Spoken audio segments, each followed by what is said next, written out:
I am John Bushy, and this video is about replacing the ECM in my U.S. Marine Corps 7-ton truck. This is not advice for you, and I don't want to be responsible for any actions that you may take based on this video. I suggest watching this video on a computer screen, as some parts are hard to read unless you are watching on a big screen. The reason I am replacing my ECM is that although my truck runs fine, I would get trouble codes from the ECM that some data was missing. This would cause the check engine light to come on.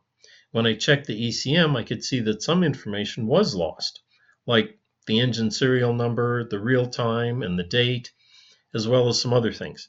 So at first I was not too worried about it, but then I thought maybe my ECM is on its last legs, and it is warning me that it is not going to last much longer. So I purchased a rebuilt ECM. There are two parts to the process of replacing an ECM. The first part is the physical ECM, removing it and then installing it again. And the second part is to use a computer and the CAT-ET software to load the firmware and the settings and things like that for the truck. It is always recommended to back up the settings of the ECM if you can. I made a backup of my truck settings, use the CAT-ET software, and I also have the 505 firmware for my truck. I was going to make a quick little video and just show an overview, but then I thought people may be having issues with their ECM and may want to know the full details. So this video is going to be a little bit longer. Sorry. So these are the good and the bad ECMs. So you can see what I'm talking about. They are a little bigger than a sheet of paper. They have two electronic connectors and mounting holes in the four corners. An ECM is a computer that gets data from many sensors on the truck and then controls the engine. If the ECM fails, the truck will not start or even run. Your truck may be running down the highway, but if there's a failure in the sensors of the ECM, the truck will stop and you will not be able to start it. By the way, the part number for the new ECM is not the same as the old part number. The new one is 322-3605. It seems like there are a few different part numbers that will work in these trucks. This is a 7-ton truck, and the ECM is always on the driver's side of the engine. It may be hard to see because it's covered by lots of hoses and wires. That's it. You can see it in the lower left corner. Getting the ECM out from all behind that was the hardest part of this project.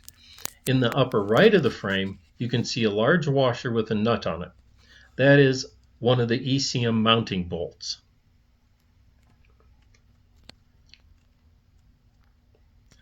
The first thing I did was disconnect the battery.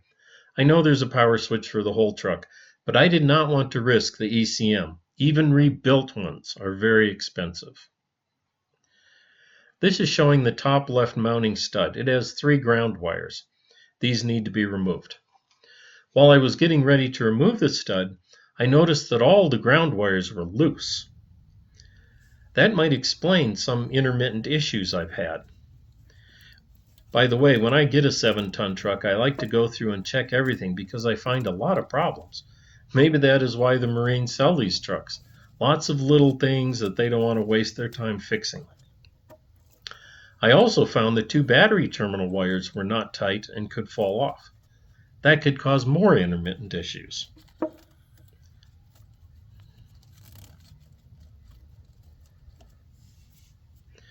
I removed 3 of the mounting stud and realized that the 4th was MIA. The studs have a rubber grommet that helped to isolate the ECM from vibration. I needed to replace the stud, 2 washers, and the round spacer. Measuring the studs, I found that it was a metric 8 by 125. So I went to Ace to purchase another one of those bolts as a replacement. This is a close-up of the electrical connector, and you can see in the center there is a threaded hole for a bolt. The bolt is in the connector and it must be removed so the connector can be unplugged from the ECM. On the first connector, the Allen head bolt was easily removed and the connector unplugged and moved to the side. It takes a 5/32 Allen wrench to remove the bolt.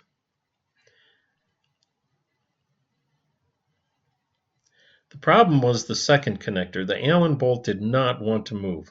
I even tried grabbing it with a vice grips, but it would not budge. Finally, I drilled the bolt head off and then removed the connector. Once the connector was gone, I was able to extract the rest of the bolt. I will need a metric 6x1 bolt to replace the bolt in the connector.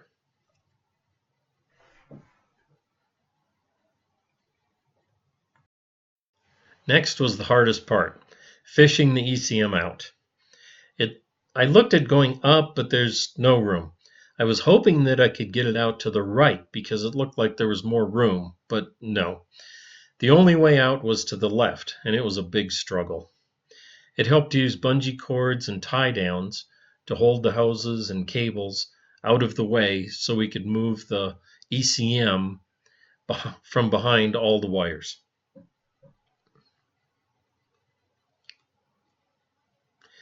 My wife was wiggling and pulling on the ECM while I was using a pry bar to hold a big hose out of the way. We got the ECM out, and it did not require disconnecting any of the hoses or the wires. This is what's left of the bolt that was holding on the connector. There's two connectors that plug into the ECM. This is from one of them. I had to drill the end off. It had a Allen socket head on it, and so I had to cut that off in order to get the connector off the ECM. So I went to Ace Hardware. I found a couple of these different sizes and things that I could try and match it up to this one, and I was successful. So I found a bolt that now I can put into the connector, and the connector can then bolt onto the ECM. Also, like I mentioned, 3 of the bolts holding the ECM were there. It takes 4, 1 in each corner. So I had to come up with my own bolt here. These are studs that go into the engine block, and I didn't want to pay CAT, and I wasn't able to find a stud, so I just got a bolt that fits the bottom half of the stud. And luckily my wife found the little rubber thing laying in the engine, so we have that buffer there. And then there's a spacer that goes in there. That was missing in action too, so I made my own. Found a spacer that was a little bit longer than these at Ace, and so then I cut that down so it matches the size of the rest. So now I have the 4 bolts that I need. By the way, the ECM connectors are keyed so that you cannot reverse the cables. Notice that there's a notch near the 4th or 5th pin on this connector.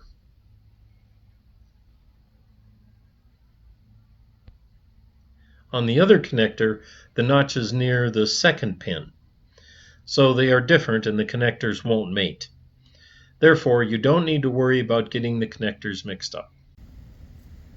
So this is the new ECM. I've got it sitting here temporarily on the truck. I connected the 2 big connectors. I think they're 70 pin. I connected both of those, and over on the side you can see I've got a ground hooked up there. So there's one ground coming off the ECM, and then there's 2 other grounds that come from the wiring harness. I tied all 3 of those temporarily just using a bolt, and then I'm going to jumper it from there over to the ground on the engine, and then we'll be about ready to apply power to it and see if it actually works. I didn't show you before, but in order to hook in the interface so your computer, your laptop, can talk to the truck, you need to get into the fuse box and take this cap off, and then you'll see a connector there, and it can only go in one way. You'll see that center pin there has a little notch to it. So then you take your computer interface, which also has a little notch on that center pin, and you plug those 2 together, And then the USB, I think you have to have a Windows notebook, by the way, for all this. The USB plugs into your notebook, and then you run the CAT ET software, and it talks to the truck. So I'll go ahead and do that. The good news is that the CAT ET software sees the new ECM, and so the ECM is working at a basic level. The ECM is still hanging by the side of the engine.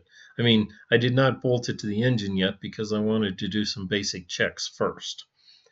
This ECM has been used. Maybe they put it into a truck to test it for a few hours to ensure that it was working correctly. Sometimes you get a new ECM and it is completely blank.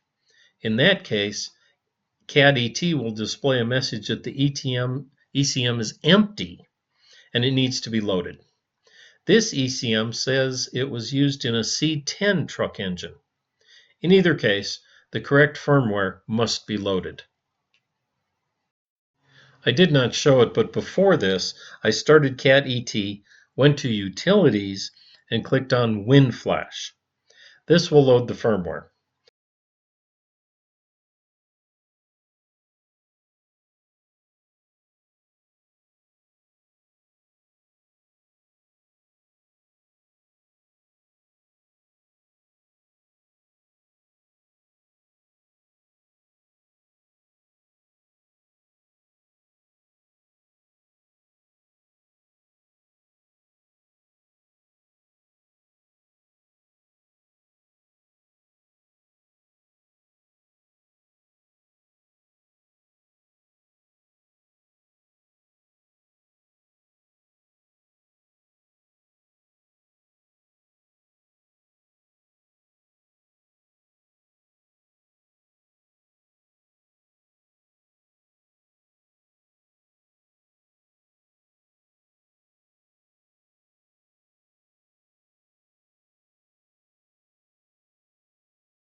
Once you know the correct firmware has been loaded because it shows a C12 truck instead of a C10. A few more notes about connecting so you can see that I did connect the computer wire to the truck through that connector, and then my little box has a green light there, and that means that it's connected to the computer through the USB and it's getting power from that. And then the last thing you have to do in order to get this all working is actually turn the truck to accessories, or to accessory.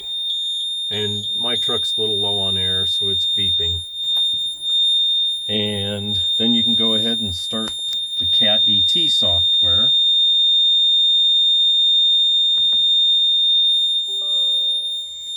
And I always get this message, not sure why.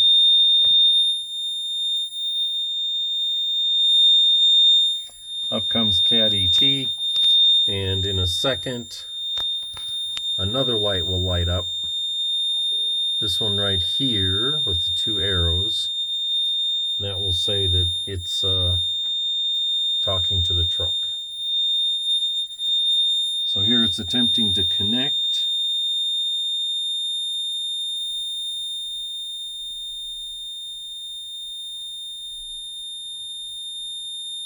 One ECM detected, that's good. There's that other light on. So now we should be able to talk to the truck. And there's the information actually from the truck.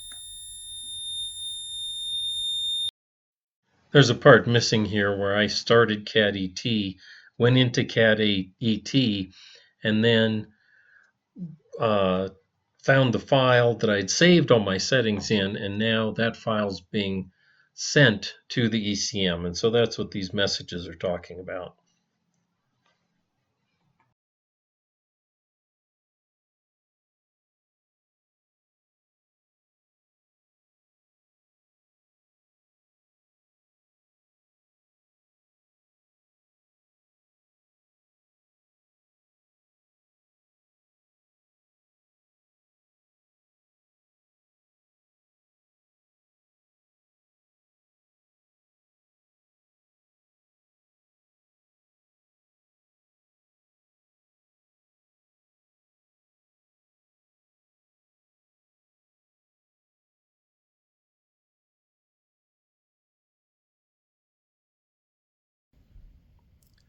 It's been about 14 hours and the ECM is still just sitting there laying by the truck, or laying by the engine. I didn't want to hook it all up until I knew it was all going to work and everything. So one of the things today, if everything works out, is I'll mount the ECM back to the engine. One of the things I noticed, I ran some reports and I saw that two items didn't get programmed. You can see there the personality module code, not programmed. It's supposed to be 31. I would have thought the firmware would have done that, but okay.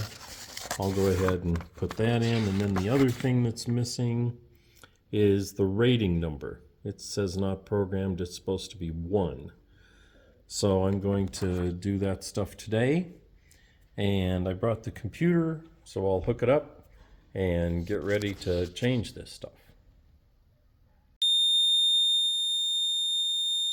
So what we're going to do is we're going to run up to this icon here, the configuration tool, and we're just going to click on that.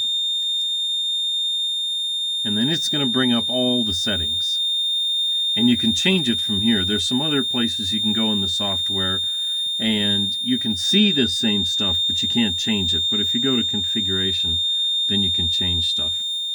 I'm going to go ahead and come down here to expand all, because I don't know exactly what I'm looking for. Well, I know what I'm looking for. I don't know where it is. You have to give it a minute to fill everything in. And then we can jump back up to the top, because I think that's where, yep, personality module. Let's go a little bit more up.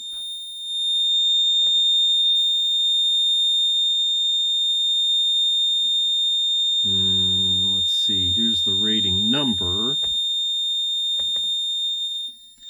So if you double click on it, oh, isn't that interesting? It already put a 1 in there, so it already knew. Ah, those suckers. I already knew it should be a 1, so I guess I'll just click on that. Do you want to program? Yes. Oh, and there, yeah, there the information filled in that was all blank before. Okay, so that was really easy. Then I've just got to find personality module code. I don't see the personality module code on here anywhere. Okay, well, give me a second. I'll look through this list. I'll find that, and I'll get that changed. Okay, I found the personality code module, of course. It's at the very, very bottom. Personality module code, not programmed. I'll double click on that.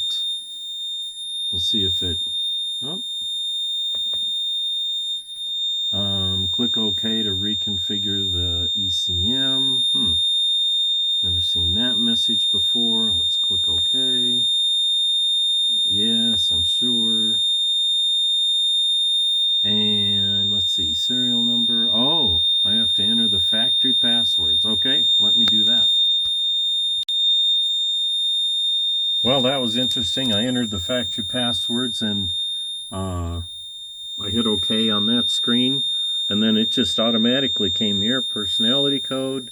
It put in a 31. I didn't do anything, and I guess it's automatically saved it to the ECM also. So, that was all really easy. So now, the other reason I wanted to start this up was to make sure, because my old ECM would lose the information overnight, and so I wanted to come in here and make sure that it had kept all the information.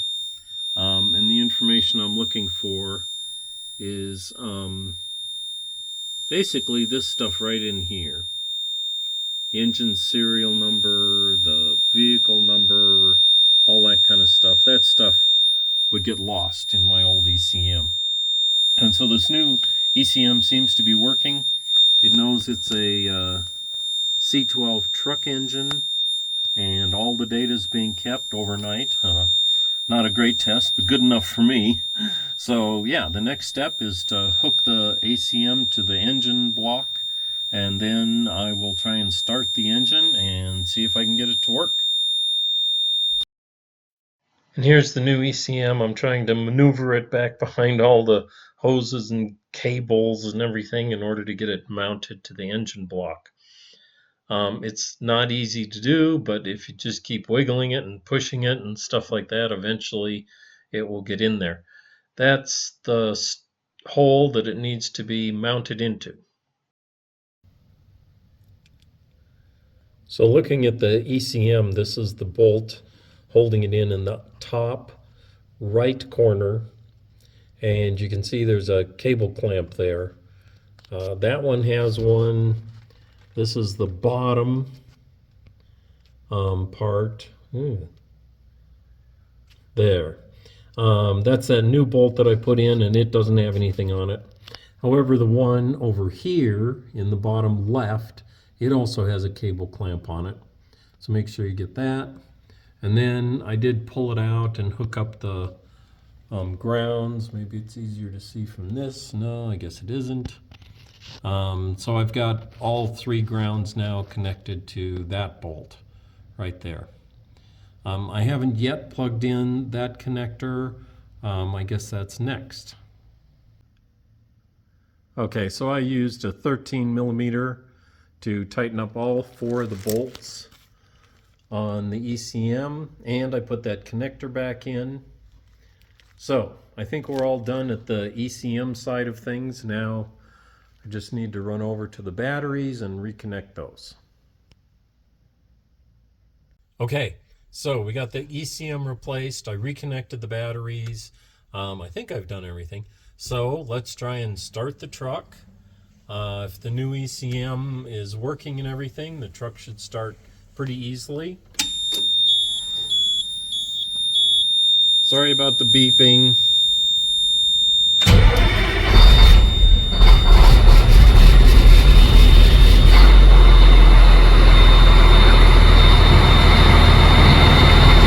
Well, that was the end of the video. The new, I guess, rebuilt ECM I put in seems to be working great. I've driven the truck a little bit. I've checked some things that are ECM related, and everything seems to be great. Most importantly for me, it's remembering its settings. That was driving me crazy. The check engine light hasn't come on since I installed the rebuilt ECM. But after I thought about the video and I was looking it over, I decided that I should probably add a prologue to this to explain a little bit more about the ECMs and things like that. There were some posts on social media and some people contacted me and were asking me questions, and I realized, oh, besides switching it out and everything like that, there's considerations where to buy it. Do you buy a used one? Do you buy a rebuilt one? Do you try and buy a new one? You know, issues like that, and why do they go bad, and some things like that. So I'm going to talk about that today. This is the old one, and you know, we pulled this one out of the truck. It's interesting that there's a sticker on here, and it looks like it was rebuilt. And the date on here is August of 15. So this one, and I know this is not the original. This one's a rebuilt that the government, the Marines got and put in there. So the original, assuming this is a 2002 and it came off the assembly line about that time and everything. So this ECU lasted maybe 13, well, maybe not, maybe 12 years. And then this one got put in on the year 2015, and now it's 2025. And so it lasted about 10 years. And, doing some research and everything, that's kind of what I've heard. These things will last 10, 12 years, something like that. And that's what happened to my truck.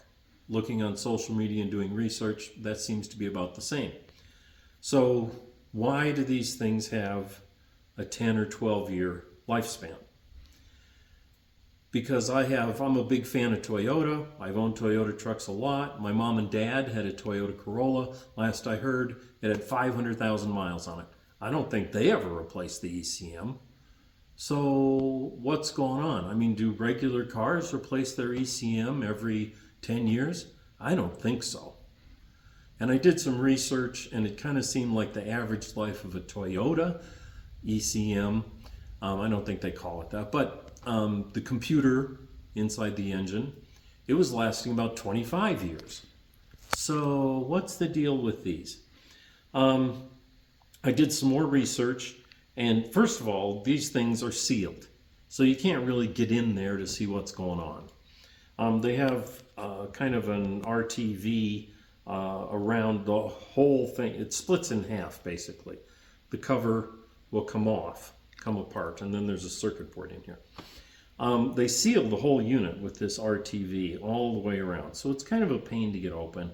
And then if you do fix something in there and decide to put it back together, it's kind of a pain to put it back together again. And so, I don't think I'm going to do it because this one's basically good. This was running in the truck, no problems, just the check engine light would come on. And I knew the check engine light was on because it was forgetting certain settings that weren't that important. So this ECM could be used for troubleshooting or something like that. Doing some more research, I found out that inside of here there's two things. Cat made some design decisions that, in some people's opinion, weren't the best ideas in the whole world. There's two things in here that I think should be brought to your attention.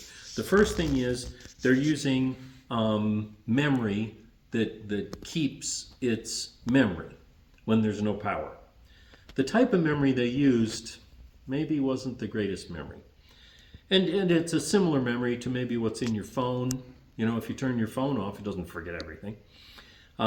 It's like a computer SSD. Those, you can turn off the computer, it remembers everything. But they do have a life. If you research a computer SSD, a solid state drive, they'll only last, a little while, maybe 10 years or something like that. And a lot of it depends upon how often you write to that disk. The second thing that's in here, besides the memory that's supposed to remember, is a battery. Now, why they put a battery in there, I'm not sure, but there is a battery in here. Batteries, of course, have life too. If you take a battery and set it on a shelf and wait 10 years and come back, that battery's probably not going to be any good. Now they make some long life batteries that have a longer shelf life, but a regular old battery isn't going to last that long, even if you're not using it, even if it's just sitting on a shelf. So the battery in here, like I said, I haven't taken this apart. I don't know what type of battery is in here. I read what type of memory it is, and I guess the memory in here is good for like 1,000 writes or something like that. That's not very good. So why do these fail? Why did this particular unit stop remembering things? The memory stopped working. It could be one of two reasons. Number one, the battery in here, which, why did they put a battery inside a sealed unit? I don't know. And from what I can tell, there's no way to check the status of that battery. There's no way without disassembling this whole thing of charging that battery. So there's a battery in here that's basically a ticking time bomb. It's going to go bad. and the battery life might be around 10 years. So I think you're almost guaranteed that whether this is sitting on a shelf or whether it's in a truck, after 10 years, you're going to start to have problems. And the memory too. The memory, it's good for 1,000 writes. And a lot of you might say, well, that's fine, 1,000 writes. I don't change stuff in my ECM that often. 1,000 writes seems like a long, long time. Okay, but keep in mind, there's a real-time clock in here, and when you turn off the power to the truck, this thing loses power. This does not have power all the time. And so how does it keep that real-time date, the real-time clock? How does it keep it going? It uses memory. So every time you turn on the truck or turn off the truck, it's reading and writing to that memory for the date and time. Also, there's what they call driver statistics. So every time you start the truck and you start driving it around, it's recording things about how you're driving, what kind of fuel mileage you're getting, and things like that. That's all being written into the memory in here. Also, any trouble codes you get, any event codes, which are innocuous codes. I mean, it's no big deal. You're probably getting event codes all the time. Those are written into the memory. And so really, writing to the memory 1,000 times before it wears out, that's not very long at all. So there's 2 ticking time bombs in here that's going to give this thing a lifespan, and it's not a very good lifespan like other brands. So do you buy a used one, or do you buy a rebuilt one, or do you buy a new one? Here's my opinion on those things, and you have to decide what's best for you. If you buy a new one, and they don't make them anymore, so really it's new old stock, how long has that been sitting around? Has it been sitting around more than 10 years? Is the battery dead? There's no way to check it. It's too bad one of these pins doesn't give you the voltage of that battery. Although by checking the voltage, you'd also be draining the battery. So maybe, you know. So anyway, you don't know what the state of the battery is, even in that new ECM, new old stock. You can buy a rebuilt, and that's personally what I did, because I hoped, you know, it's hard to tell from those guys what exactly they changed. But they said they changed the battery, and they said they changed the memory. Okay, that would be good things, because then the 10 years starts over. Even though the ECM itself might be 20 years old, at least they changed the 2 things that are going to wear out. And if you buy a used one, again, where has it been? Has it been 10 years since they replaced the battery? You don't know with a used unit. And how many times has the memory been written to? A used unit, you don't know. And there's no way to tell. You know, there aren't counters or something in there. You can't check the voltage of the battery. You can't check how many times it's been written to. So there's really no way to know. I went with a rebuilt unit because they told me they replaced the battery and they replaced the memory. And so that's good for me. Then I think that starts 10 years. I'll get 10 years out of that rebuilt unit. A new unit, I don't know how long before that battery goes dead.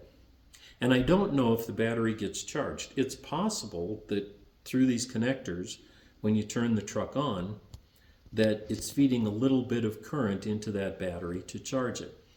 Now, I don't think they're doing that, but maybe they are. So maybe if you run the truck a lot more and you're able to keep that battery in here charged, maybe the ECM will last longer. Who knows? And yeah, like I said, I'd be really interested in opening one of these up and checking those kinds of things, but I'm afraid to do it. If somebody has an old ECM out there and you're willing to part with it for not much money, I've been looking around to try and find a dead one that I could open up, not with the intention of ever trying to fix anything, but simply looking at it to see what's going on in there so that we can figure out why these things only last 10 years and then, boom, they're dead. So that's what I wanted to tell you about these ECMs. You know, you went to a lot of work to replace it, and I'd hate for you to stick an ECM in there that has bad memory or has a dead battery, because it's not going to last long at all, and then you're going to be going through it all again. So anyway, thanks for watching the video. Appreciate it. See you in the next one.